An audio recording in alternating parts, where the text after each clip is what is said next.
मराठा आरक्षण उपसमितीची आजच्या दिवसातली दुसरी बैठक होतीये। विखे पाटील यांच्या शासकीय निवासस्थानी मराठा उपसमितीची बैठक सुरू आहे। आरक्षणाच्या पार्श्वभूमीवर आज सकाळी 11 वाजता ही बैठक झालेली होती। एकीकडे जरांगे उपोषणावर ठाम आहे तर दुसरीकडे सरकारच्या बैठका सुरू आहेत। राज्याचे महाधिवक्ता वीरेंद्र सराफ या बैठकीला उपस्थित आहेत। आरक्षण देण्याबाबत कोणते पर्याय आहेत यावर उपसमितीच्या बैठकीत चर्चा होणार आहे। मनोज जरांगे पाटील आरक्षणावरती ठाम आहेत आणि आरक्षण घेतल्याशिवाय मुंबई सोडणार नाही हा आपला निर्धार त्यांनी व्यक्त केला आणि उद्यापासून आंदोलन आणखी तीव्र करणार आहेत। पाणी सोडण्याचाही इशारा त्यांनी दिला आणि त्या सगळ्याच्या पार्श्वभूमीवर सरकार दरबारी हालचालींना वेग आलेला आहे। मराठा उपसमितीची बैठक विखे पाटील यांच्या निवासस्थानी सुरू आहे। आज सकाळपासूनची ही दुसरी बैठक आहे आणि यामध्ये सरकारी प्रशासकीय अधिकारी आणि अनेक नेते सुद्धा उपस्थित आहेत। त्याचबरोबर आता पुढे काय निर्णय घेतला जातो हे बघावं लागेल। किरण ताजणे आमचे प्रतिनिधी आपल्याला अपडेट देत आहेत। किरण, काही तपशील मिळतोय का बैठकीतला? कोण कोण उपस्थित आहेत? अगदी खरं, मंत्रिमंडळ उपसमितीची बैठक सुरू झालेली आहे। त्या उपसमितीचे अध्यक्ष राधाकृष्ण विखे पाटील यांच्या उपस्थितीमध्ये ही बैठक पार पडते आणि या बैठकीला जे नेते प्रत्यक्ष उपस्थित नाहीये ते ऑनलाईन पद्धतीने उपस्थित आहे। यामध्ये अनेक मंत्र्यांचा देखील समावेश आहे।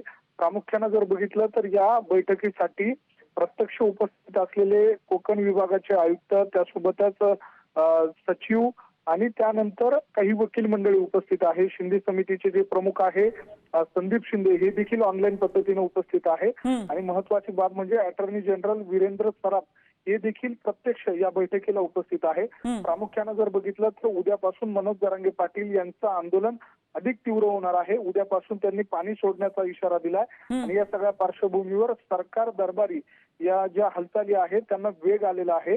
आजच्या दिवसभरातली ही दुसऱ्यांदा बैठक होते। 2 दिवसांपासूनची ही चौथी बैठक आहे आणि या बैठकीमध्ये ज्या ज्या मागण्या मनोज जरांगे पाटील यांनी केलेल्या आहेत त्या सगळ्या अनुषंगाने चर्चा केली जाते। कालच्या दिवशी शिंदे समितीची जी चर्चा झालेली होती त्या चर्चेतील ठळक मुद्दे त्या उपसमितीच्या समोर ठेवण्यात आलेले होते। त्यावर आता खलबत्त केली जात आहे आणि प्रामुख्याने हे आंदोलन लवकरात लवकर कसं मिटवता येईल या दृष्टीने आता सरकार पातळीवर प्रयत्न केले जात आहेत। नम्रता, किरण, अपडेट घेत राहू। तुर्तास धन्यवाद या माहितीबद्दल।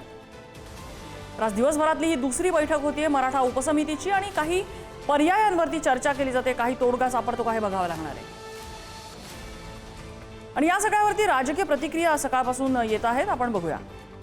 त्यांनी जी मांडलेली भूमिका आहे किंवा आमच्या न्यायमूर्ती महोदयांच्या समोर त्यांनी जे काही मुद्दे उपस्थित केलेले आहेत म्हणून आम्ही आज बसलो ना। म्हणजे रविवारी आम्ही सुद्धा काही सुट्टी घेतलेली नाही आहे किंवा कोणी मंत्री महोदय गावाला गेले नाही, यासाठी आम्ही सगळे एकत्र बसलोय। पुन्हा आज ॲडव्होकेट जनरल साहेबांनी विनंती केली रविवार असताना आपण वेळ द्या, मग त्यांनी आता 5 वाजता वेळ दिलेली आहे।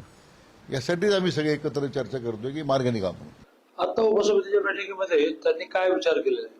शेवटी कायद्याचे जे तज्ज्ञ आहे ते काय, हे बघा, भावना आणि कायदा दोन वेगळे विषय। आपल्याला आवडून मी असा माणूस गिरणी कामगाराचा मुलगा, मला काय कशात पडलंय, तर मी नेहमी स्पष्ट शब्दात बोलत असतो, भावना मिळालंच पाहिजे, कायदा चेक करून बघूया असं।